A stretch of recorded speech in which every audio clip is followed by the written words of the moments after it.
Yo, yo, yo. Excuse me. Good evening, good evening. Anybody who's joining in. Um, it's your boy Rico Jackson, man. Fact checker this podcast. As I like to check in, just to come to the people about the social emotional learning status of or the state that we in right now. Y'all know that's what I kind of do on a daily basis. Is I'm a social emotional learning coach for students. It's kind of disturbing what's going on right now uh, with our students. A lot of them seem confused. A lot of them seem they seem just lost. To be honest with you, they seem like um, they have no direction. A lot of social media drama. A lot, and I'm not sure if it's coming from just wanting to fit in, a way just to let anger out, or what. But I see a lot of following behaviors these days. A lot of ganging up mentality, and it's not just from one demographic of students, but particularly it's coming from the females, and that's what's kind of disturbing about it. The young ladies seem to be becoming way more aggressive than the males, and the males are they becoming very sensitive. They're displaying a lot of uh, girly behaviors, and it's like, man, what are we doing? Where are we going? Parents are making excuses for the behaviors of their students. I had a parent tell me, well, if the teacher doesn't respect him, then he not gonna respect them. I'm like, that's not how it goes. And we've gotten away from just decent morals and respect for your elders. Like, these kids don't respect their elders. Man, you would think you at not even happy hour. You would think you at the bar late night with some of the conversations you hear, the language. And it's like, yo, do you talk like this at home? I have to ask a lot of kids that, do you talk like this at home? Some of them say, yeah. I'm like, okay. Well, it's school. Watch your mouth. But when the parents make the excuses that the student has to be respected, listen. What the parents fail to realize is your child thinks somebody disrespected them because they saying, man, sit down. You're not sitting over there. You should sit over where I tell you to sit at. They think that's disrespect. So, parents, listen to me. If a teacher, a substitute, a counselor, a plant operations person, a librarian, if they are in a classroom and they tell your child to get up and move, only thing your child need to do is grab their stuff, get up, and move. And y'all children seem to be having a hard time understanding that. That's the problem. That's the problem. Y'all children seem to be having a hard time understanding that you're at school. You're not at home. You're not talking to your mother. You're not talking to your father. You're not talking to your big brother, big sister, whoever that take care of you at home or who don't take care of you. At school in the classroom, what the teacher says goes. If a teacher tell you to get up and go over there, shut up, get up and go. If a teacher tell you, hey man, we doing this today, you're not using your laptop, don't have nothing to say about it. These kids, they just talk back. They think what they say go because they want to do it. And I'm starting to get the feelings that At home, they tell the parents what they're gonna do and what they're not gonna do, and the parents go for it. Because they keep having this notion that they at home for some reason, the way they talk to some people at school. you know? Yeah. I've had a couple of them talk to me crazy, but I don't mind that because I know how to talk to them. I talk to you the same way you talk to me. We're gonna get some understanding. That's how the game go. I don't care if you're a child. If you talk to me like a grown man or woman out on the streets, that's how I think I need to talk to you for you to understand. And until we understand that, oh, I don't have to talk to you that way, that's how we're gonna have a conversation with each other, or don't talk to me at all. But if I gotta check you, that's how I'm gonna check you. Because again, this is a learning environment. And if your social skills will not allow you to understand as a child, excuse me, as a child, you're not getting the proper social skills at home to understand how to communicate with authority. And that's a problem. That's a huge problem we having. And again, it's not one demographic. These are children of every color, every background. And it's disturbing. Is it the rap music? It might be. Is it the social media? Definitely. Is it the entertainment they watch all day long? Because there's no more children's shows. It ain't no more Family Matters, the Cosby shows, A Different World, Arthur. What else we used to watch? Power Rangers. Excuse me. Good family shows. Seventh Heaven. Y'all remember Seventh Heaven? Dawson's Creek. Saved by the Bell. Come on, man. Smart Guy. Sister. It's no more of those shows. They're not rushing to hurry get home to go watch their favorite show that come on at 3 o'clock or 5 o'clock to hurry get. There's no more of that.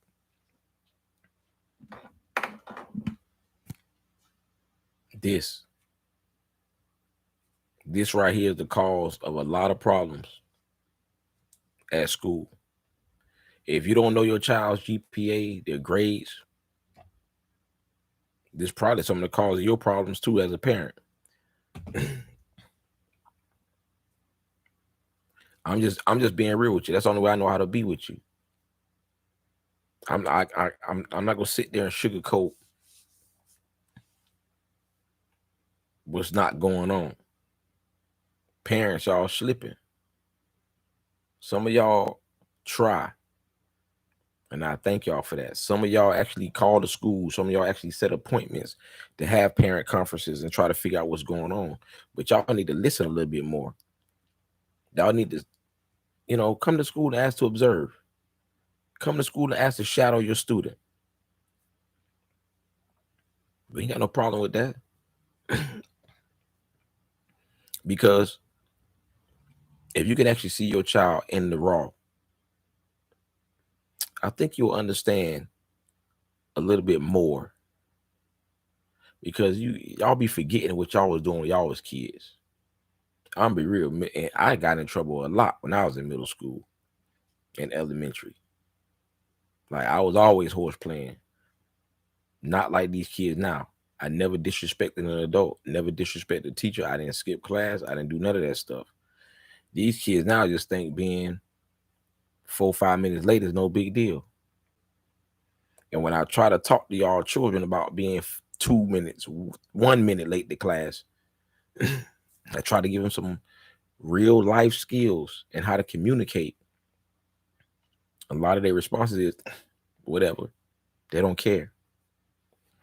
It's sad that we'll see students that get passed on to the next level, but they're not on their grade reading level. It's sad that this happens, and it's sad that there's a system that's set up for it to happen. But what's even worse is it's sad that the students don't care for themselves. There's no excitement in school these days. It's no excitement. It's like certain demographics, certain areas, they have better opportunities in their school. They have more to do. They have more lessons, more courses because they have more teachers. So they're allotted more money and more blocks of activities and lessons that they can provide for their students. Great things. But what happens to those demographics where, you have a higher turnover rate with teachers, you have low testing scores, you have more disciplinary issues? Something's missing. Why kids don't want to go to class? And they say, I don't like that class. I don't like that class. I don't want to take that class, but that was all that was left. We got to do something about that. Get these kids some wood shops. Yeah, like computers are nice, but it got to be very structured computers. And we can't. It's hard to find good computer teachers. To be honest with you, it's hard to find good computer teachers. But we don't have no wood shop. We have no automotive in middle school. We have no hands-on really stuff other than art to actually get these kids to exert some energy, use their minds a little bit, use their hands, get those fingers tired, understand, oh man, I did something with my hands. Because all these kids can't really function all day long just using this. A lot of them get frustrated because they appear they're not as intelligent or as fast as some of their counterparts. And they need to find somewhere they excel. We have schools that have whole green screen uh television studios in them. We can't put them to use because we don't have the teachers. We don't have the proper staff to teach the kids how to run a television station. So we can do visual announcements and things like that. We have a whole home ec room. We don't have an instructor to come in to where they can actually set up the structure to have a class to teach regular home ec, like back in the day. Everybody loved home ec back in the day. Everybody, even in summer school, they had home ec for summer school. You taking it if you could. I did, just to get them extra credits. I wasn't doing nothing the first part of the morning. I go to summer school for PE and home ec. Hey, credits is credits, and it's a good thing. But boom, PE, then go to home ec. Boom. Now I'm off the rest of the afternoon till I go to my little part-time job at Mickey's. But they don't have that for these kids to at a younger age now. High school is a little different, but the problem is the kids have excelled and it so fast. These middle school children, I had to tell the kids in the hallway the other day, I'm like, yo, y'all stressing me out with the way y'all talk about y'all life and y'all problems. And I understand some of these kids got real problems. They have adult problems. I'm not denying that. But some of them don't have those type of problems, and they take on those problems by getting involved in the real life adult stuff that they shouldn't be involved in, or they behave in a manner of adults that they see on TV. And then it turns into these real life problems. I'm all for productive social media activity, productive YouTube and learning. It's a lot of good stuff to learn on YouTube. These kids, I see kids gaming all day long at school. They're trying to game instead of doing their work. But there are platforms where these kids can game on in the crypto space and get paid to do it. But the parents have to be up on this. So y'all gotta catch up, man. Y'all buying kids $1,300 iPhones and letting them bring them to school. For what? It don't make sense. It don't make sense. Get your kid, my advice to you, get your kid an old school or a new school Nextel. One of them, a flip one that's durable. Put them to use, man.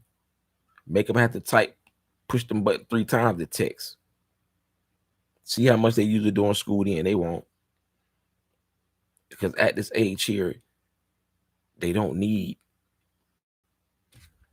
what they need this for. They ain't emailing.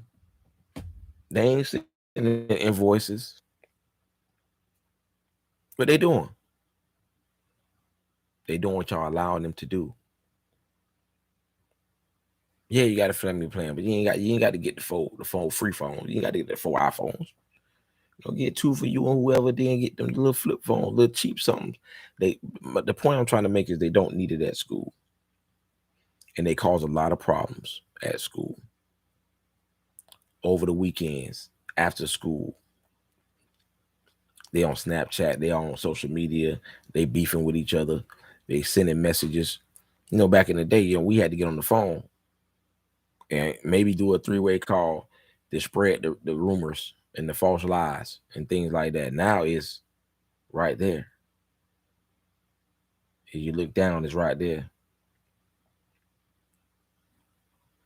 Every day, it's an issue because of social media.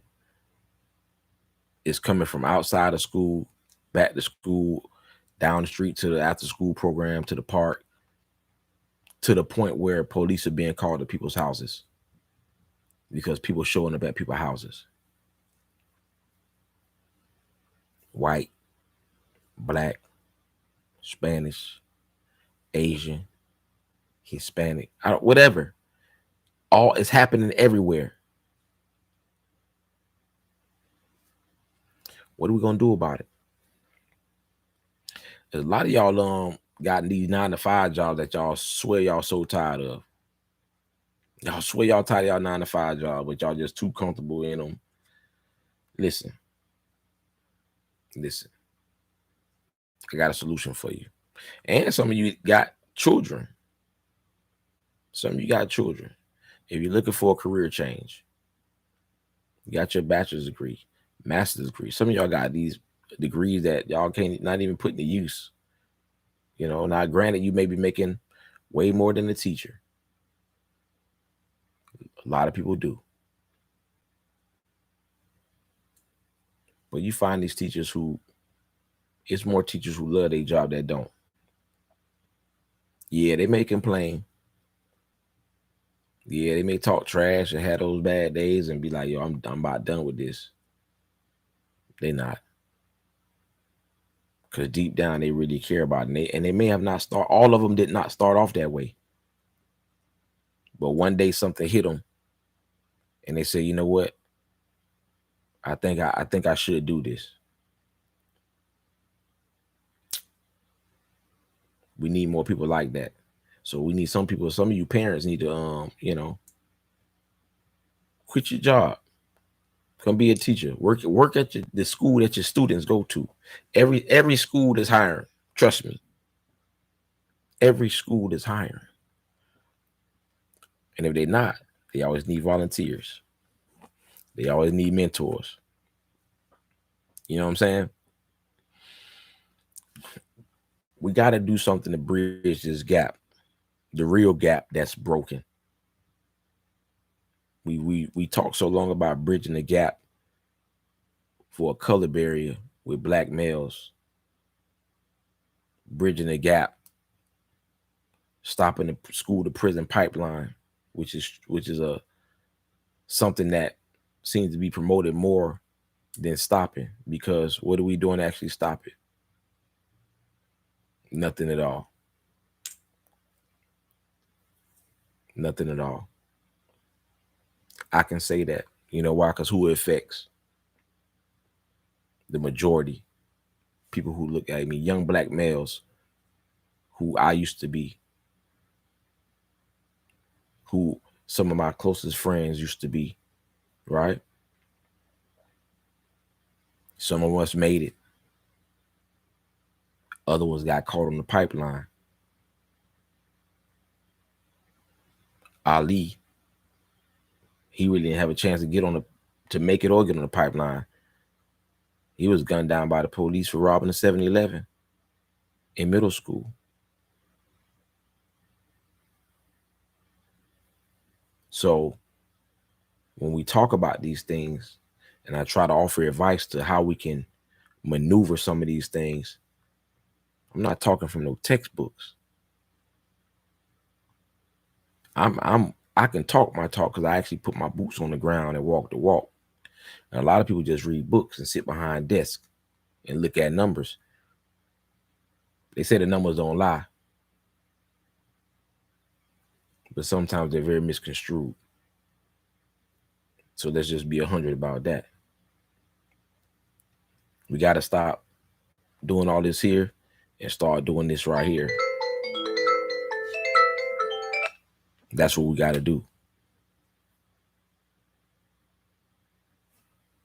It's listen, if parents want their children to be successful, if teachers want to be successful teaching, if principals want to be successful and keep their jobs, if superintendents want to be successful and keep their spots, what are we going to do about it?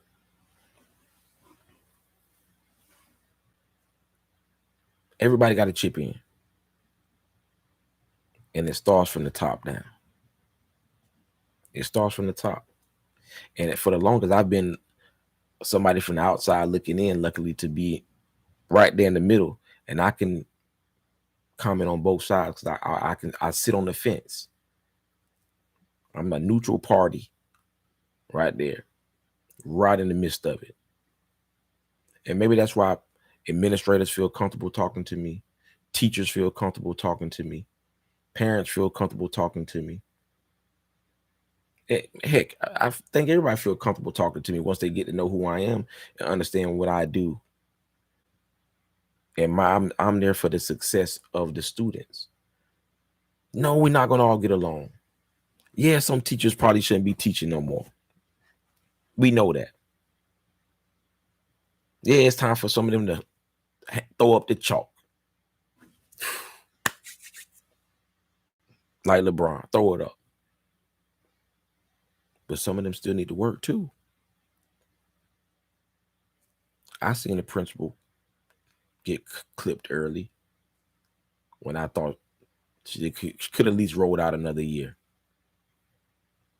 Working with that principal for that 1 year, I saw the build happening, and I think another year just to close her on out would have been a successful year, but it didn't happen that way. She got clipped. Politics is played in these things sometimes too, and that's been a problem a lot of times where we let politics, positions, and money dictate the success of our schools, which ultimately dictates the success of our students. Yeah, that's what happens. You know, when we went virtual, that hurt a lot of students because a lot of students, they need that instruction time, that face-to-face. I agree with that. But it also exposed a lot of students, a lot of parents. And only the strongest of the students can survive something like that because they can see where they can say, oh man, hey, I want to be successful, but I'm struggling. And I don't have the support at home to help me with these struggles. I need to be in school. Those are the students that need to be on campus. When I repeatedly see kids skipping class, not giving it 100%, showing disrespect, we can't get cooperation from the family. My opinion, those are kids that need to be virtual. Especially we know that you have a foundation to where you can do virtual. You're not homeless. You have internet access at the location you're living at. You're not thriving here at school. Let's put you in an environment where you may be more comfortable. You can't make it to class on time. Let's eliminate that for you. You don't have to leave your room. Problem solved. You do not have to leave your room. The cafeteria is right down the hall. You may even have a bathroom in your classroom at home, virtually on your little computer.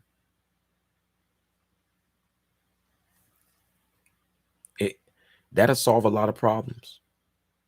And that way, the students that do need those extra services to be successful, where there is housing services, maybe a lack of support at home, a lack of support for the overall for the family, to where they can get a good night's sleep or get a good decent meal at nighttime or breakfast. We can supply those needs. Boom, handle that. Boom, let's get you in class. Let's get you RTL ready to learn. Let's go. It sounds so simple, doesn't it? But when we got this side, that side, that side, this person over here, that person over there, well, that don't make sense. Next thing you know, the school year is over with. 2 school years pass before things have changed. It's too late. It's too late. And if that kid get passed on, they're struggling even more now with not just saying, yo, I'm just at 16, I can drop out and I'm done with it.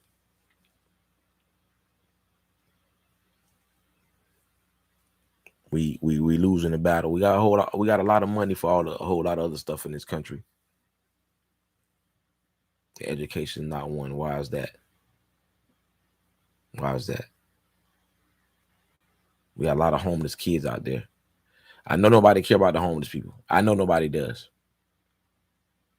Y'all don't care about the homeless vets. Y'all don't care about the homeless mental health demographic. Yeah, adults don't care about homeless people. Do y'all care about homeless kids? Do we care about homeless children? Do we care about children not eating at nighttime or in the morning time? The only time they eat is when they come to school. Do we care about kids not being able to take a shower, even if it's with cold water?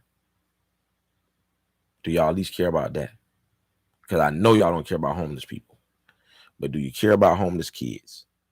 And if you care about homeless kids, then you'll know if you have children that are in school right now, probably when your children's classmates is probably homeless or sleeping in the car, sleeping on somebody's sofa. This is what's going on. And they're bringing these traumas to school. And if we at school cannot supply them with a healthy and safe environment where they can learn and get them the skills they need to where they can get home and maybe have a better survival night than they did before because something they learned at school, what are we doing?